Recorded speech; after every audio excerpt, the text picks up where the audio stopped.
पवार साहेब, तुमचा लाडका बबड्या मनोज जरांगे याला फक्त समजावून सांगा ना.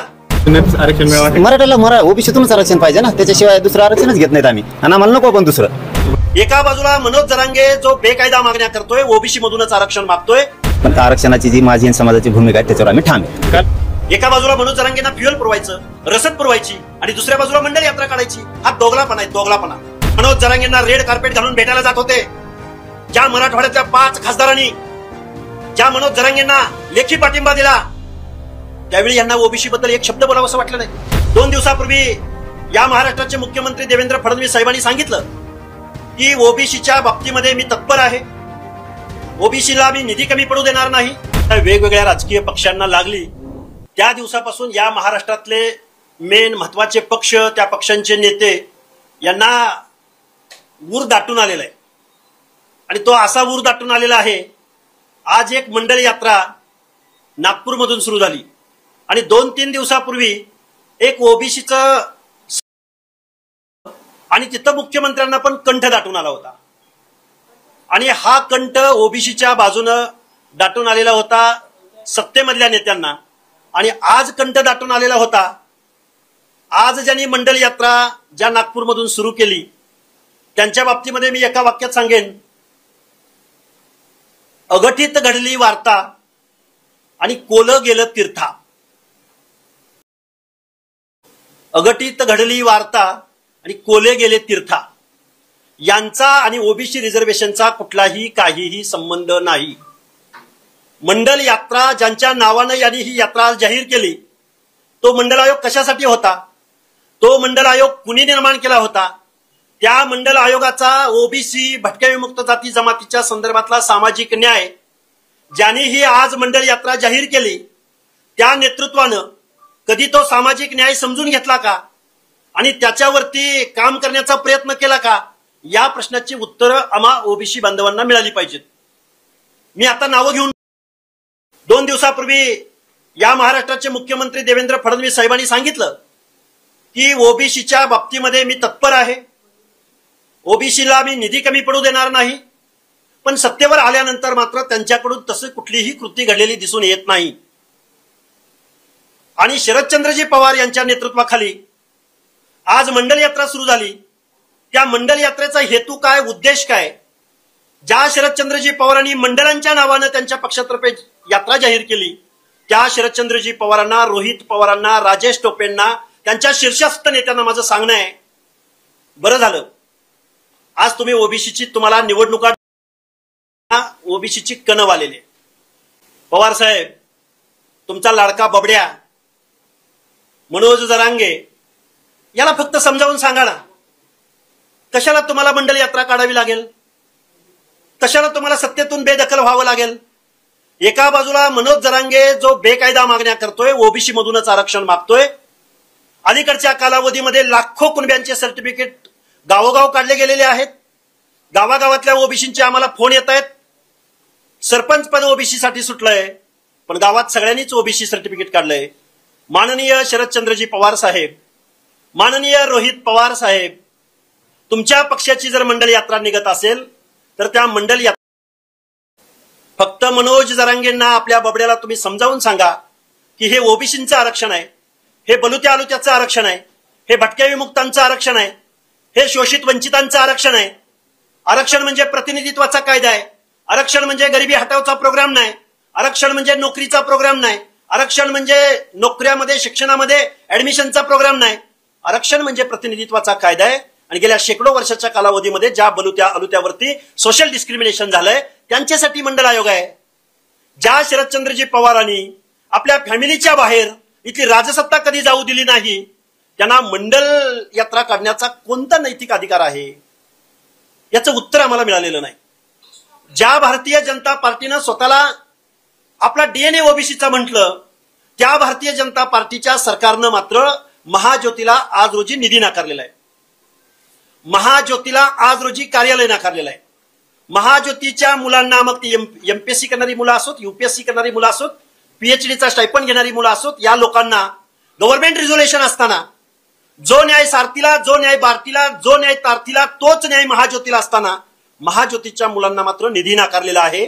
अजितदादा पवारांनी वेळोवेळी यावरती आपलं आगाढ प्रगाढ ज्ञान ओबीसीच्या मुलांसमोर व्यक्त करून दाखवलेलं आहे.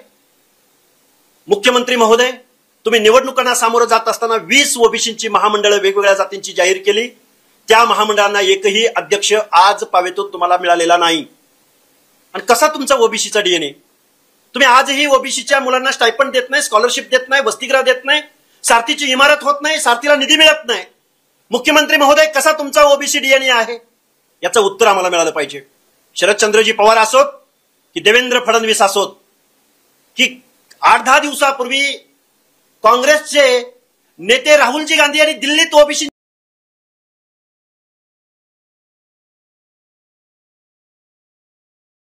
पण त्याच राहुल गांधींचे सरदार, वतनदार, जागीरदार या महाराष्ट्रातले जे मनोज जरांगेंना रेड कार्पेट घालून भेटायला जात होते, ज्या मराठवाड्यातल्या 5 खासदारांनी ज्या मनोज जरांगेंना लेखी पाठिंबा दिला, त्यावेळी यांना ओबीसी बद्दल एक शब्द, त्यावेळी पृथ्वीराज बाबा चव्हाणांना ओबीसीचं ही आंतरवलीच्या सराटीच्या शेजारी वडीगोद्रीमध्ये आंदोलन चालू आहे, त्या आंदोलनाला भेट द्यावीशी वाटली नाही.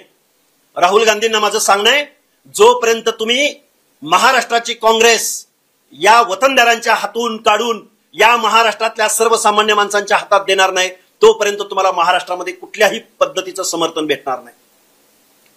माझी ही घाई गडबडीनं प्रेस घेण्याचा उद्देश असा आहे की उठसूट प्रत्येक पक्ष आज यात्रा काढतंय, कोण मोर्चा काढतंय, कोण घोषणा करतंय, पण ओबीसीच्या वाट्याला मात्र आज काहीही मिळत नाही. वेगवेगळ्या पक्षामध्ये ओबीसीचे सेल आहेत, वेगवेगळ्या पक्षाचे मंत्री या महाराष्ट्राच्या मंत्रिमंडळात आहेत, अनेक आमदार आहेत. कधी नव्हे तो ओबीसीचा टक्का यावर्षी महाराष्ट्राच्या विधानसभेत वाढलाय. या सगळ्या लोकांना माझी हात जोडून कळकळीची विनंती आहे, येऊ घातलेल्या निवडणुकीमध्ये ओबीसीच्या बाजूने तुम्ही बोलणार आहात का? बजेटबद्दल तुम्ही बोलणार आहात का? महाज्योतीबद्दल तुम्ही बोलणार आहात का? या सगळ्या प्रश्नांची उत्तरं मिळायला हवीत. म्हणून आज ही घाईची आणि तातडीची पत्रकार परिषद आहे. याला जोडूनच मनोज जरांगे यांची ही घोषणा आहे की आम्ही मुंबईमध्ये जाऊ आणि ओबीसी मधूनच आरक्षण घेऊ. आम्ही ते राजकीय आरक्षण ही घेऊ. कधी काळी या महाराष्ट्रामध्ये माझ्या मराठा बांधवांची आरक्षणाची चळवळ उभी राहिली. पहिल्यांदा त्यांनी सांगितलं आम्हाला शिक्षण आणि नोकऱ्यामधलं आरक्षण पाहिजे. शिक्षण आणि नोकऱ्यामधलं आरक्षण पाहिजे म्हणता म्हणता कुणब्याच्या माध्यमातून ओबीसी मध्ये बॅकडोअर एंट्री या ओबीसी मध्ये केल्यानंतर आता ते म्हणतायत आम्हाला राजकीय आरक्षण सुद्धा आम्ही घेणार.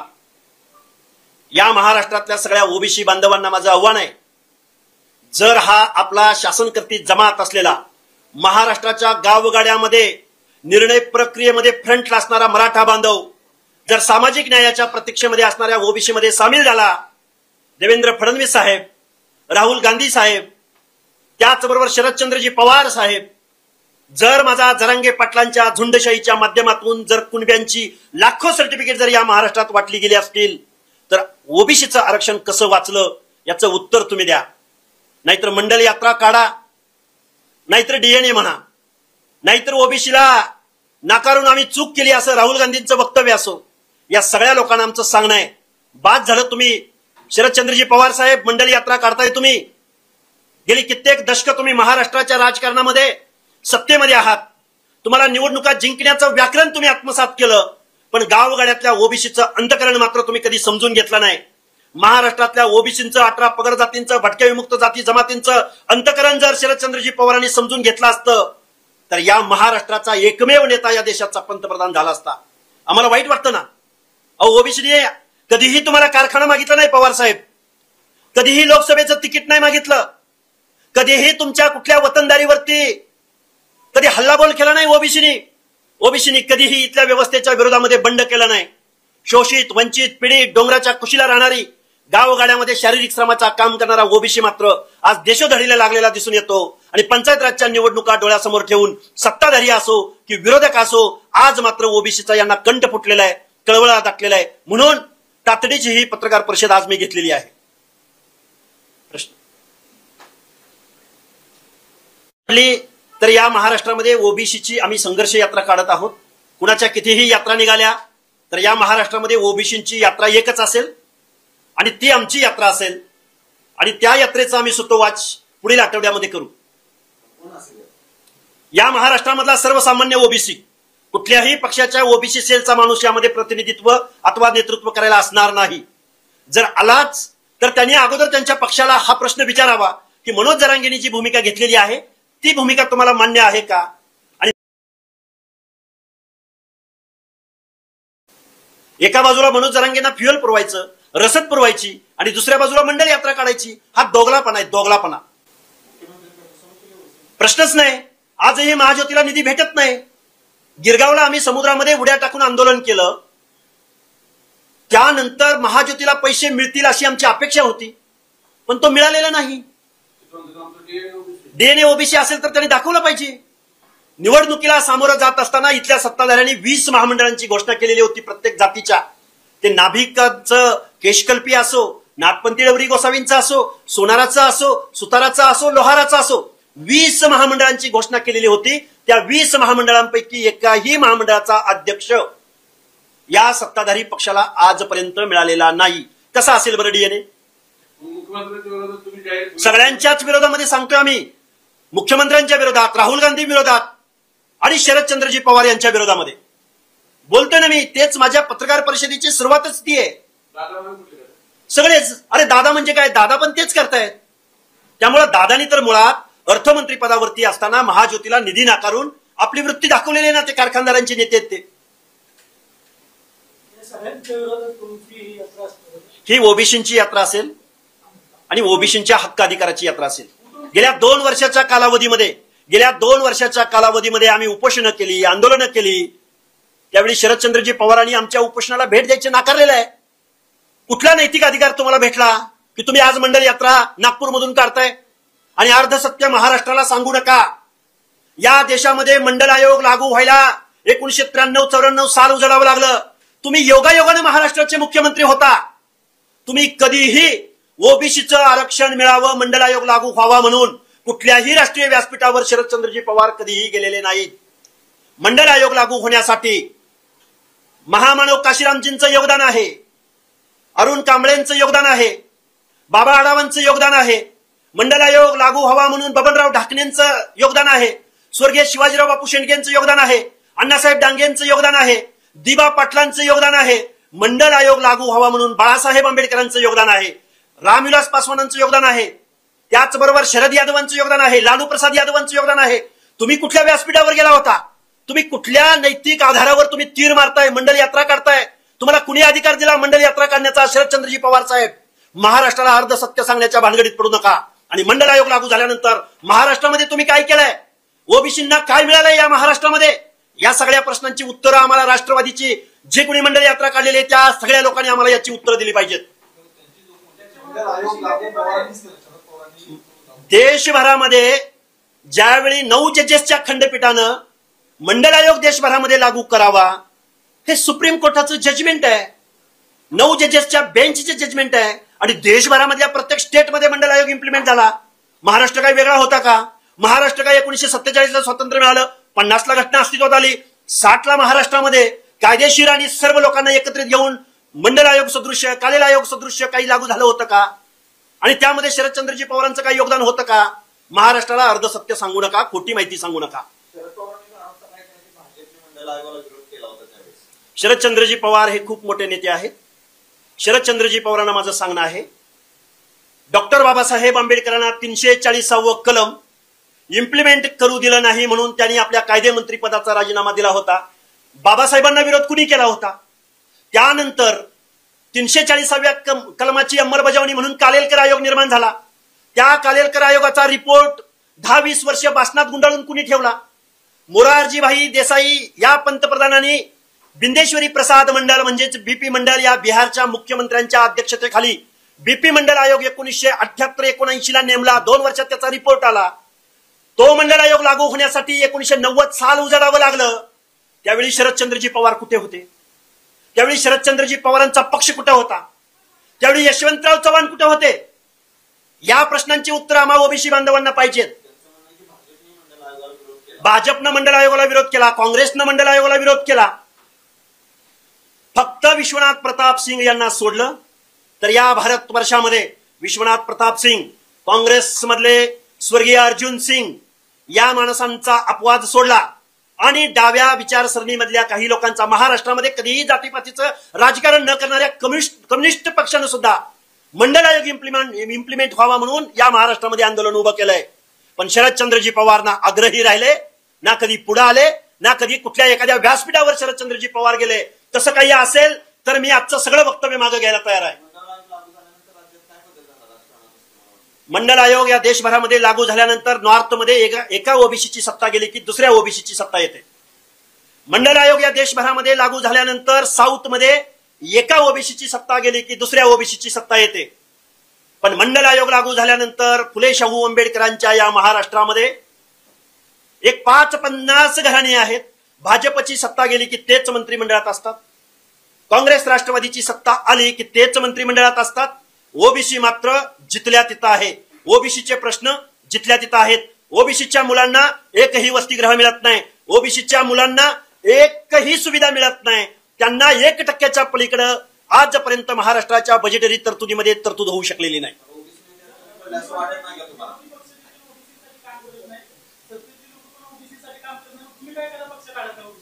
पक्ष काढायची भूमिका या महाराष्ट्रातली परिस्थिती, या महाराष्ट्रातली जनता, या महाराष्ट्रातला ओबीसी इथून पुढच्या कालावधीमध्ये निश्चित हा व्हॅक्यूम भरून काढला जाईल. मी तेवढा मोठा आहे की नाही मला माहिती नाही, पण देवेंद्र फडणवीस साहेब मुख्यमंत्री झाल्यापासून सत्ताधारी ओबीसीच्या प्रश्नावर बोलायला तयार नाहीत. मंत्रिमंडळातले ओबीसीचे मंत्री ओबीसीच्या प्रश्नावर बोलायला तयार नाहीत. पण विरोधी पक्षातले ना रोहित पवार बोलायला तयार आहेत, ना शरदचंद्रजी पवार, सुप्रिया सुळे बोलायला तयार आहेत, ना काँग्रेसचे कुठले महाराष्ट्रातले नेते बोलायला तयार आहेत.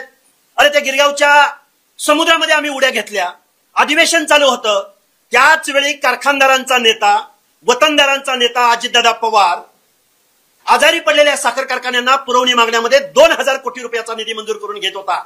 पण ओबीसीच्या पोरांना, पीएचडीच्या पोरांना नोंदणी दिनांकापासून स्टायपंड नाकारत होता. त्यावेळी ना विरोधक बोलले ना सत्ताधारी बोलले. त्यामुळे या महाराष्ट्रामध्ये फक्त आणि फक्त ओबीसी भटक्या विमुक्त जाती जमातीच्या तोंडांना पानं पुसण्याचा प्रोग्राम चालू आहे. काय फडणवीसांचं? फडणवीस साहेबांना मी हे बघा, फडणवीस साहेबांना मी पुढच्या 15 दिवसाचा अल्टिमेटम देईन. 15 दिवसाच्या कालावधीमध्ये महाज्योतीला तुम्ही निधी द्या. जे अलीकडच्या 2 वर्षाच्या कालावधीमध्ये ज्यांनी कुणबी सर्टिफिकेट घेतलेत त्यांना आम्ही तिकीट देणार नाही म्हणून जाहीर करा. ओबीसीच्या लोकसंख्येच्या प्रमाणात निधी जाहीर करा.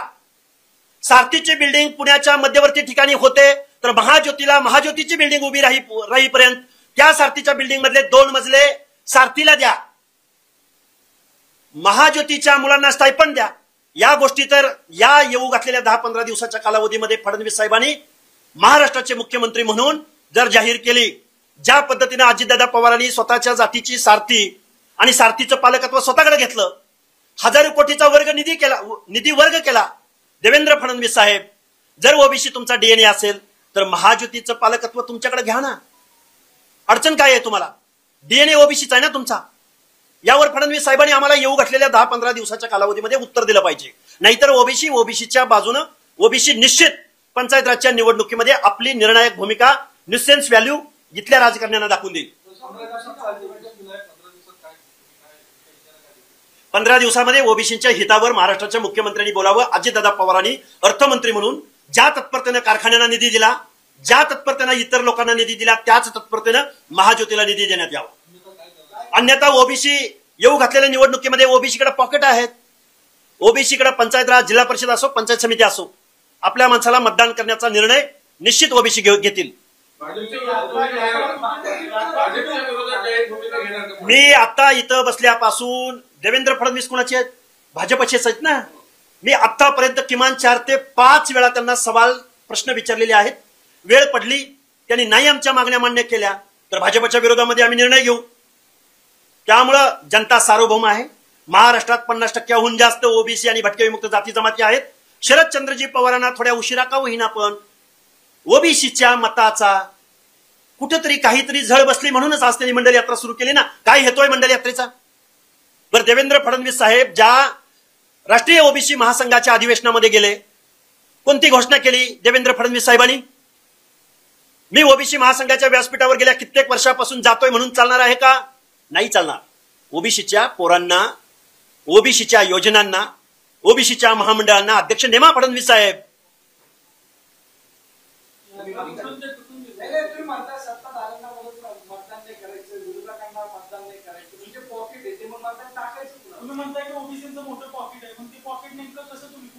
या महाराष्ट्रामधल्या गावगाड्यामध्ये अर्ध्याहून जास्त लोकसंख्या ओबीसीची आहे. जिल्हा परिषद, पंचायत समित्या, त्याचबरोबर महानगरपालिका, नगर परिषदामध्ये ओबीसी आपल्या ओबीसी बांधवांना आपल्या सदसद विवेक बुद्धीप्रमाणे मतदान करेल. ओबीसीची माणसं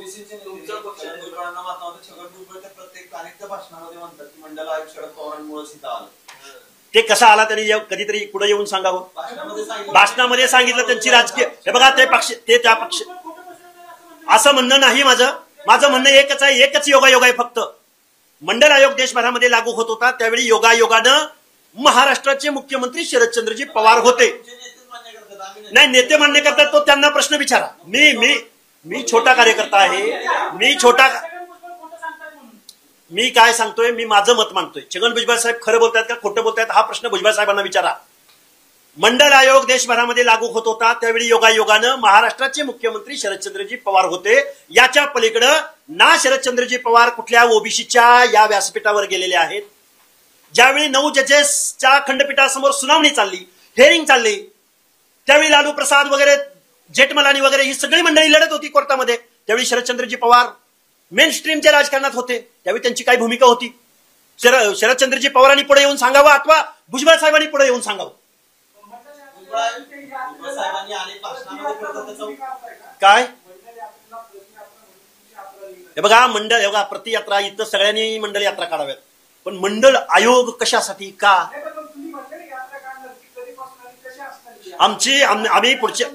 आम्ही येऊ घातलेल्या 4-5 दिवसामध्ये महाराष्ट्रामध्ये आमच्या बैठका सुरू आहेत. आम्ही येऊ घातलेल्या 4-5 दिवसामध्ये ओबीसीच्या संघर्ष यात्रेची आम्ही घोषणा करणार आहोत. आम्ही साधारणपणे आतापर्यंत आम्ही अशा निष्कर्षाप्रत आलेलो आहोत की मातृतीर्थ सिंदखेड राजा मा जिजाऊंच्या जन्मस्थळापासून आम्ही ही यात्रा सुरुवात करत आहोत. पहिल्या टप्प्यामध्ये ती 12 जिल्ह्यामध्ये जाईल आणि साधारणपणे 1162 किलोमीटरचा रोडमॅप आमचा तयार आहे. अनेक आमदार ओबीसीच्या नावाने तुम्ही त्याच्यानंतर मोठी प्रेस घेतली, सगळे ओबीसीचे आमदार निवडून आले म्हटलं, ते तिथे गेले की सगळं विसरले. त्यांना येऊ घातलेल्या निवडणुकीत परत जनता सार्वभौम आहे ना. ओबीसी नावावर निवडून आलेली आमदार मंडळी हिंदुत्वाचं जाणव घालून फिरतात, त्यांचं काय करणार? त्यांचा निषेध व्यक्त करतो मी इथं.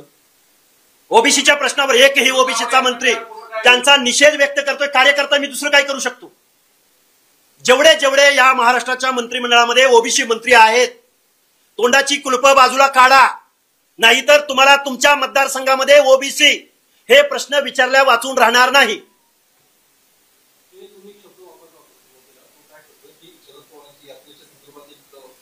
म्हण, हे बघा, अघटित घडली वार्ता आणि लांडगं निघालं तीर्था. अरे काय तुमचा संबंध मंडल आयोगाशी? काय आयोगाशी? मंडल आयोगाशी शरदचंद्रजी पवारांचा काय संबंध? घरामध्ये सुप्रियाताई खासदार, स्वतः खासदार, नेते. जितेंद्र आव्हाड कधी ओबीसीच्या आंदोलनात दिसले का तुम्हाला महाराष्ट्राच्या? अरे 2 वर्षाच्या कालावधीमध्ये जितेंद्र आव्हाड कधी जरांगे पाटलांना कधी बोलायला गेले का? संतोष कावड यात्रा करतो, शिंदेना घेऊन फिरतो, हिंदुत्व करतो, ओबीसी निवडून आलेला, या निषेध करणार का? निषेध, सत्ताधाऱ्यांचा निषेध.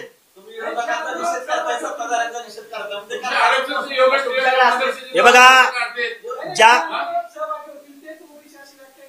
बघा, आमच्या ओबीसीच्या आंदोलनामध्ये आमची भूमिका ज्यांना मान्य आहे त्यांनी सामील व्हावं.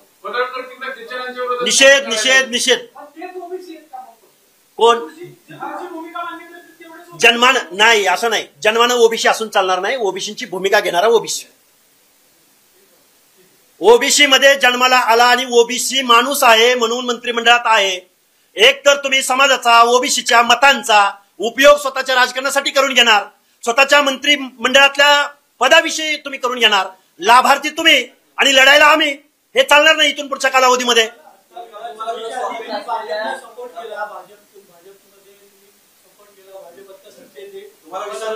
आम्हाला वाईट वाटतंय. मला नाही विसरलं, आमच्या ओबीसी बांधवांना विसरलंय. हो, निश्चित.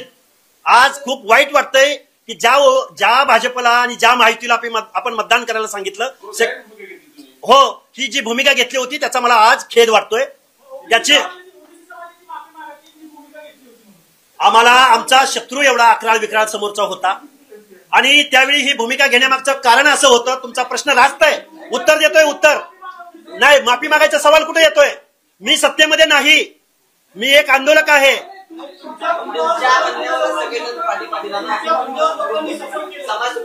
15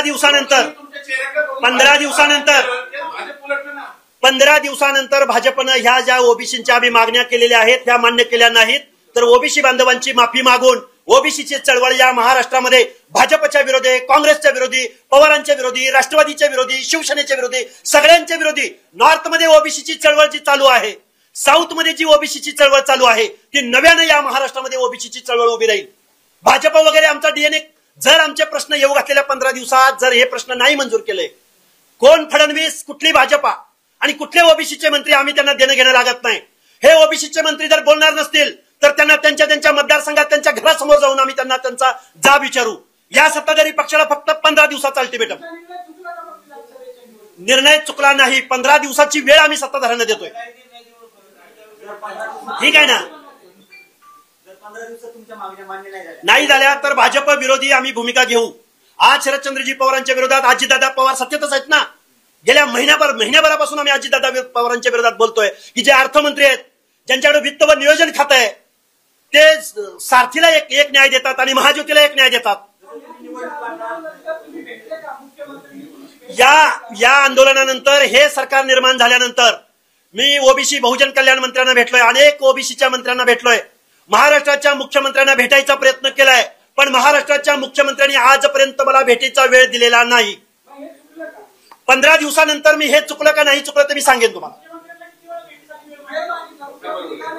मी मुख्यमंत्र्यांना डायरेक्ट इनडायरेक्ट आतापर्यंत 3 ते 4 वेळा वेळ मागितला. त्यानंतर मी आंदोलन केलं म्हणून आमच्यावर केस दाखल झाली. परवा आमच्यावरती डीबी मार्ग पोलीस स्टेशनला मुंबईला आमचं हिअरिंग झालं, सुनावणी झाली. त्यामुळं ज्या भावनेने आम्ही महायुतीच्या मागे उभं राहण्याचा निर्णय घेतला होता त्याचा आज रोजी आम्हाला खेद वाटतोय.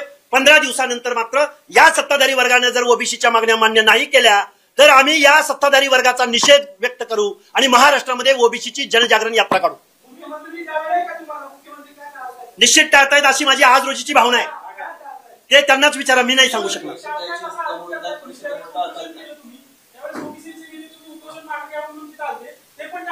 सगळेच नेते टाळतायत असं माझं म्हणणं आहे. लढायला आम्ही होतो. नाही, महायुतीच्या सगळ्या नेत्यांनी ओबीसींना गंडवलेलं आहे. विधान परिषद वगैरे सोडा हो, अर्ध्या लोक काय किरकोळ. महाराष्ट्राची सत्ता, विधान परिषद द्या अशी मागणी तुम्ही केली नव्हती का? हे बघा, तुम्ही मला, विधान परिषद द्या अशी मागणी तुम्ही सत्ताधाऱ्यांकडे केली होती का? मी कधीही मागणी अशी अधिकृत कुठल्याही नेत्याकडे, कुठल्याही मुख्यमंत्र्याकडे, कुठल्याही सत्ताधाऱ्याकडे केलेली नाही. तुम्ही बोलला, मी माझ्या ओबीसी बांधवांना एस्पिरेशन म्हणून बोलू शकतो ना की आम्ही या सत्तेला मुख्यमंत्री ओबीसीचा करायचा आहे. तुम्ही काय बोलता विधान परिषदेचं? अर्ध्या लोकसंख्येला न्याय तुम्ही परिषद, कुणी सांगितलं तुम्हाला असला हा न्याय? जाऊ देत ना, त्यांना शुभेच्छा आहेत ना, पण ओबीसीच्या प्रश्नावर बोला. नाही बोलत तर ओबीसी जागा आहे, ओबीसी सुशिक्षित आहेत, पोरांना कळायला लागलंय, त्यांना लखलाभ असो त्यांचं ते विचारधारा. अजिबात नाही. ओबीसी बांधवांच्या प्रश्नाच्या बाजूने जे बोलणार नाहीत त्यांना आम्ही येऊ घातलेल्या निवडणुकीमध्ये धाडा शिकू. खूप प्रतिसाद आहे. प्रचंड लोक मुंबईला येणार आहेत आणि 100% लय मुंबईला येणार आहेत. अच्छा, अति लोक मुंबईला येणार आहेत.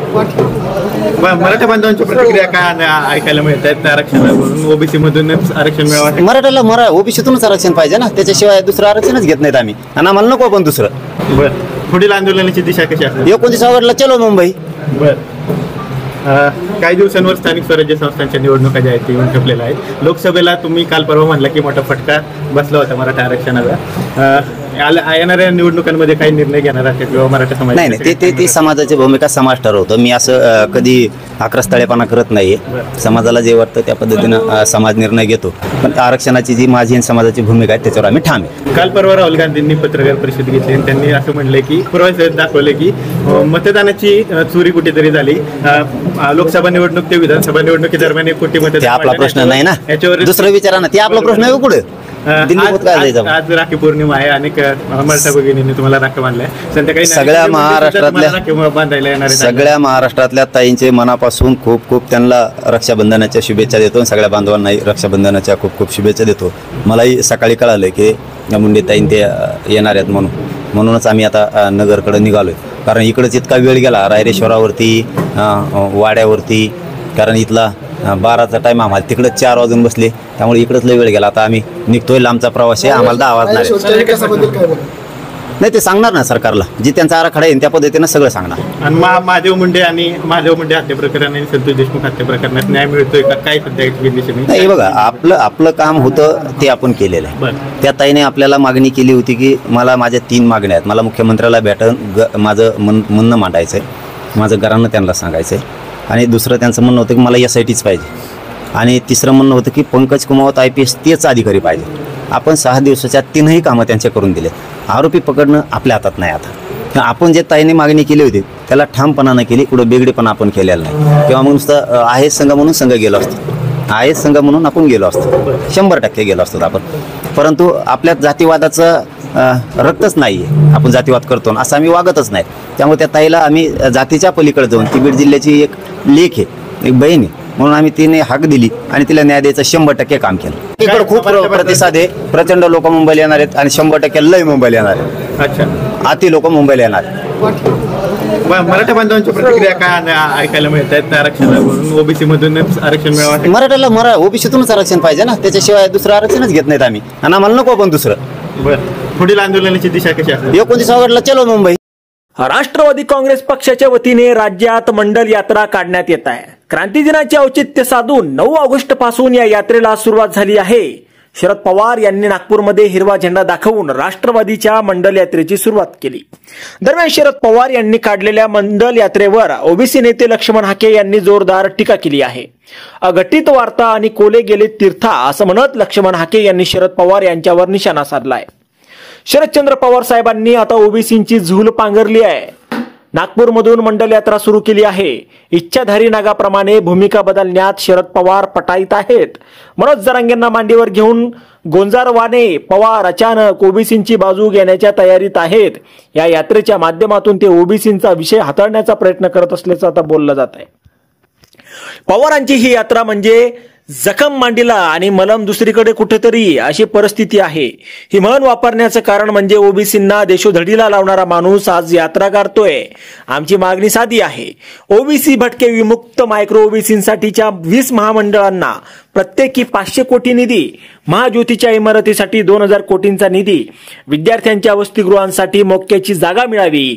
OBC बद्दल खरंच तळमळ असती तर शरद पवारांनी यात्रा काढली नसती, तर विरोधक म्हणून सरकारवर तुटून पडले असते. पण नाही, आपल्या सख्या पुतण्याची 4 भिंतीत कान धरले असते. निधी मंजूर करून घेतला असता तर या यात्रेची गरज भासली नसती असं हाके म्हणाले आहेत.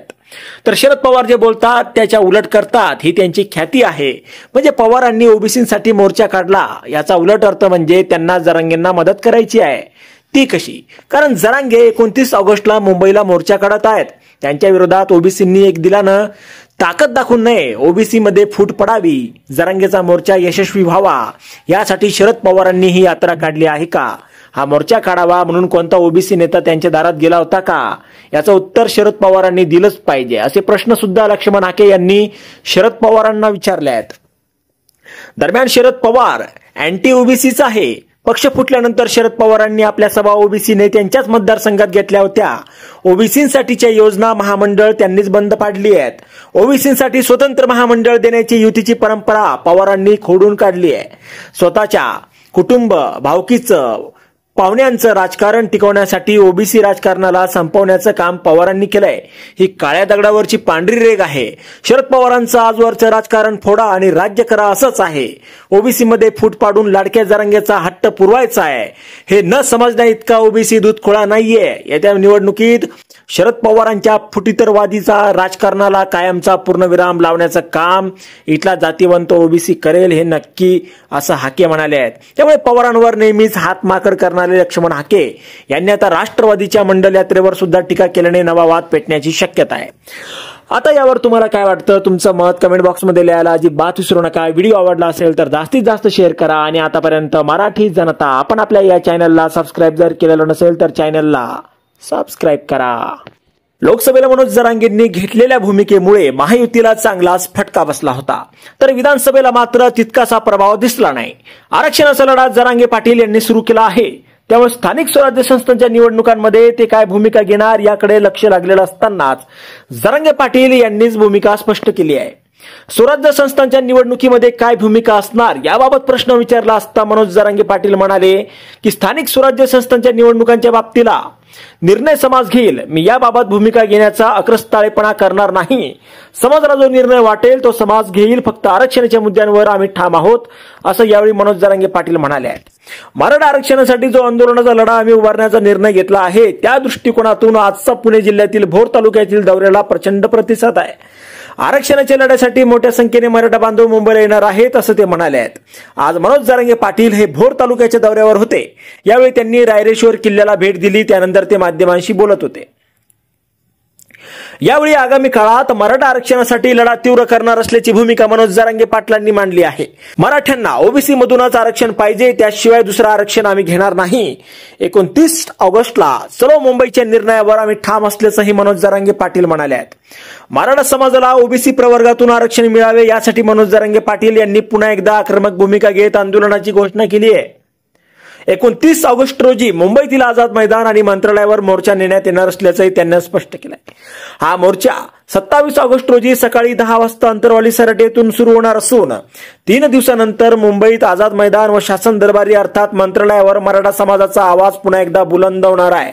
जर आंदोलकांवर अन्याय झाला तर गावागावातले मुख्य रस्ते व दुय्यम रस्ते बंद करण्याचा इशाराही मनोज जरांगे पाटलांनी दिलाय. मराठा समाजाला ओबीसी प्रवर्गातून आरक्षण मिळावे या मागणीसाठी मराठा आंदोलक मनोज जरांगे पाटील पुन्हा एकदा मैदानात उतरले आहेत आणि त्यावेळी त्यांनी स्पष्टपणे सांगितलंय की आगामी आंदोलन मुंबईतच होणार आहे. हे आंदोलन निर्णायक ठरणार असून मराठा समाजाच्या विजयाचा गुलाल उधळायचाच आहे असा ठाम निर्धार त्यांनी व्यक्त केलाय. मुंबईतील हे आंदोलन आता फक्त मागणीच नाही तर निर्णय घेण्यासाठीच असेल असं देखील त्यांनी म्हटलंय. आता यावर तुम्हाला काय वाटतं, तुमचं मत कमेंट बॉक्समध्ये लिहायला अजिबात विसरू नका. व्हिडिओ आवडला असेल तर जास्तीत जास्त शेअर करा आणि आतापर्यंत मराठी जनता आपण आपल्या या चॅनलला सबस्क्राईब जर केलेलं नसेल तर चॅनलला सबस्क्राईब करा.